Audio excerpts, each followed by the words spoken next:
সভাপতি ও সাধারণ সম্পাদক কর্তৃক বৈষম্য বিরোধী সনাতন সমাজের শীর্ষ নেতৃবৃন্দের নামে বিগত শারদ উৎসবে নাশকতা সৃষ্টির কল্পকাহিনীর কথা বলে জেলা প্রশাসকের নিকট অভিযোগ দায়েরের প্রতিবাদে সংবাদ সম্মেলন।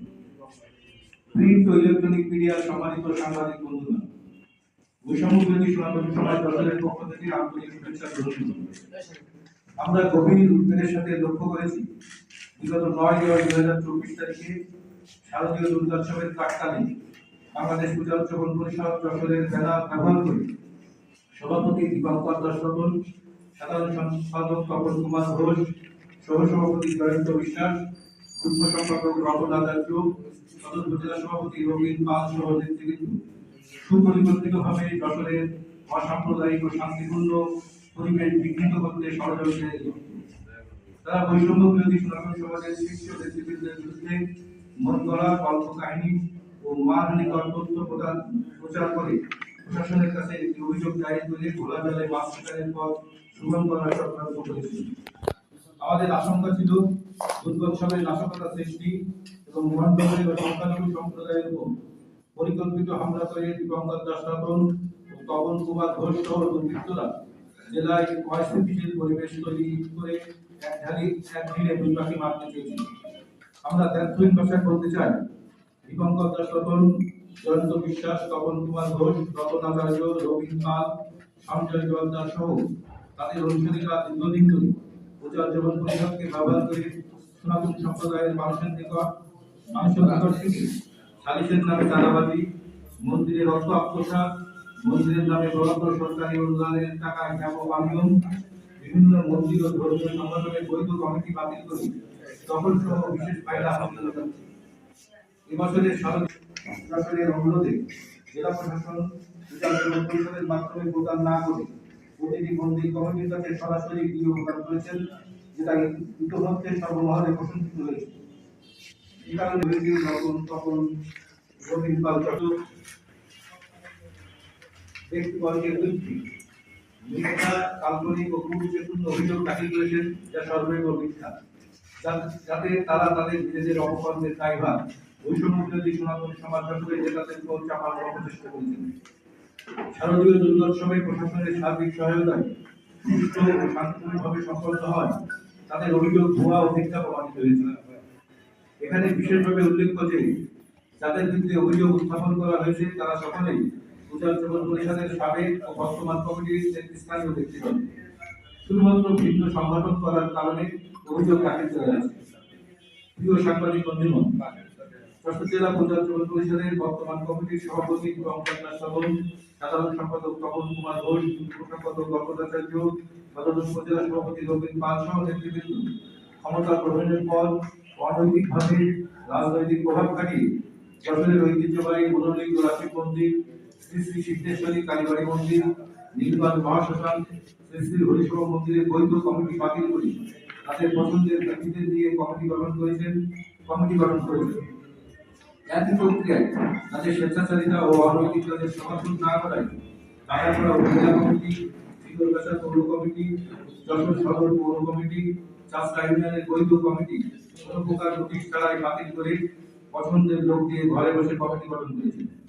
আমরা অবিলম্বে উল্লেখিত মন্দির ও প্রতিষ্ঠানগুলোর অবৈধ কমিটি বাতিল করে পূর্বের বৈধ কমিটির নেতৃবৃন্দের নিকট দায়িত্ব প্রদানের ব্যবস্থা করার জন্য প্রশাসন সহ সকল শ্রেণী পেশার ব্যক্তিবর্গের নিকট অনুরোধ জানাচ্ছি। সম্মানিত সাংবাদিকবৃন্দ, আজকের এই সংবাদ সম্মেলনে আমরা সুস্পষ্টভাবে ঘোষণা করছি যে যশোর জেলা পূজা উৎসবন পরিষদের দীপঙ্কর দাস রতন, সাধারণ সম্পাদক তপন কুমার ঘোষ স্বাক্ষরিত বৈষম্য বিরোধী সনাতন সমাজের শীর্ষ নেতৃবৃন্দের বিরুদ্ধে জেলা প্রশাসকের নিকট বিগত 9/10/2024 তারিখে দাখিলকৃত অভিযোগ অনতিবিলম্বে প্রত্যাহার না করলে আমরা যশোরের সুশীল সমাজের সাথে মত বিনিময়, কঠোর কর্মসূচি সহ আইনগত ব্যবস্থা নেওয়ার সিদ্ধান্ত গ্রহণ করেছি। প্রিয় বন্ধুগণ, যশোরের সাংবাদিক সমাজ সকল বৈষম্যের বিরুদ্ধে তাদের লেখনের মাধ্যমে সবসময় সুবিচারের অকুণ্ঠ সমর্থন ও সহযোগিতা করে থাকেন। এবারেও সর্বাত্মক সহযোগিতায় আপনাদের বহুল প্রচারের জন্য প্রকাশের সারিবদ্ধ অনুরোধ জানাচ্ছি। বিনাল কান্তি আহ্বায়ক, অফিস সভাপতি সদস্য। যারা এই যে আপনাদের সাথে যে অভিযোগটা দিচ্ছিল তার কোনো কপি আছে আপনাদের কাছে? জেলা কমিটির সাধারণ সম্পাদক উনি মন্দিরের অর্থ আত্মসাৎ করেছেন এবং পুরার বিরুদ্ধে মামলা করেছেন। বাবু নাম সুজিত কাকুরে বাবু আপনি সাংবাদিক। আমি সাবেক সুজিত কাকুরে বাবু, সাবেক সভাপতি সিদ্ধেশ্বরী কালী মন্দির সভাপতি। আমি 6 বছর ওখানে ছিলাম। উনি অর্থনৈতিকভাবে তসরুপ করেছিল মন্দির উন্নয়ন কাজে 15 লক্ষ টাকার অর্থে খরচ করে সেখানে পাওয়া যায় 7 লক্ষ টাকা। এই 7 লক্ষ টাকা তার কাছে আলী হিসেবে বরফরম দেওয়ার পরে পরবর্তীতে কোনো বিশেষ না হওয়ার পরে এবং বারবার আমি বিপক্ষতা চন্দ্রবাবুর কাছে বারবার গিয়েছিলাম এবং উনি এই যে নিরসন করার কথা বলে আমাকে বিভিন্নভাবে বোঝানোর পরে আমি ওনার নামে মামলা করেছিলাম। বর্তমানে সে মামলা এখন বিচারাধীন রয়েছে। ধন্যবাদ সবাইকে। এছাড়া আছেন শিব মন্দিরের বিভিন্ন একটি কথা হচ্ছে মন্দির মসজিদ কিন্তু এখানে জায়গাটা কম, ফলে এখানে নামাজ পড়া বা পুজো করা এসব তো ছাড়া অন্য কাজ করা মুশকিল, জায়গা থাকে না। কিন্তু ওই জায়গাটি 100% আমি সরকার পক্ষে মাননীয় জেলা পরিষদ বিভাগ করে কেস করেছি এবং জিতেছি। সেই কেসের সংখ্যা আজ নেমেছে 10টা। তো সেখানে আমি 100 কোটি টাকা প্রজেক্ট ঘোষণা দিচ্ছি এবং সেখানে একজন হিন্দু নেই, অর্থ লাগার সবই প্রমাণ তাদেরকে আমি আশ্বস্ত করেছি প্রত্যেকটা চাকরি এবং অলরেডি শুরু হয়ে গেছিল হাসপাতালে ভিত্তিপ্রস্তর স্থাপন। আমাদের এখানে বিনামূল্যে ভর্তি আছে, সেটারও কি আসলে 100 শয্যা বিশিষ্ট এবং আমি আরো বহু পরিকল্পনা নিয়েছিলাম, সব ভেস্তে চলে গেছে। কেসের পর কেস হচ্ছে, উদ্ধারই করতে পারছি না।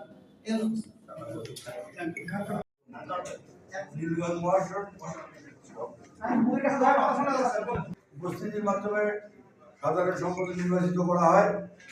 আমরা নির্বাচিত সাধারণ সম্পাদক ও সভাপতি বা আরো আমাদের সঙ্গে বিচারজন মিলে আমরা সুন্দরভাবে একটা 61 সদস্যের কমিটি গঠন করি।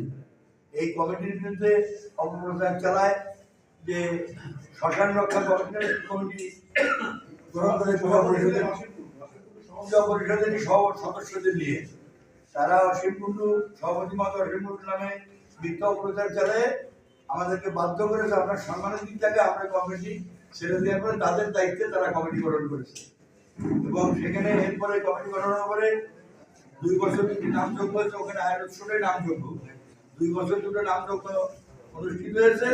তার কোনো আয় বা হিসাব সাধারণ মানুষ পায়নি এবং অনেক অর্থ কেন্দ্র আত্মসাৎ করেছে।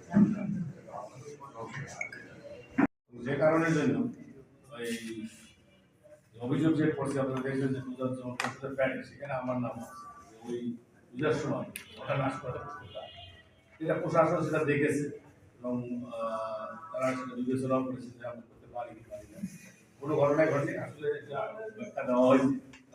এই যে আমার ব্যাপারে আপনারা জানেন না, আমি এই কথাটি আজকে বলতে আমি বলি উঠি যে স্থানীয় ভবন যখন ছিল তখন তাকেও সহযোগিতা শিখেছিল। তার প্রমাণ ছিল স্থানীয় ভবন বিভিন্ন জায়গায় আইডিপি বলো এনএসআই ডিজিএ বা বিভিন্ন জায়গায় যত জায়গায় দরখাস্ত দিয়েছিল সেখানে রতনের নাম আছে যে রতন সব কিছু এবং আমার নামে আরো বিভিন্ন অভিযোগ বিভিন্ন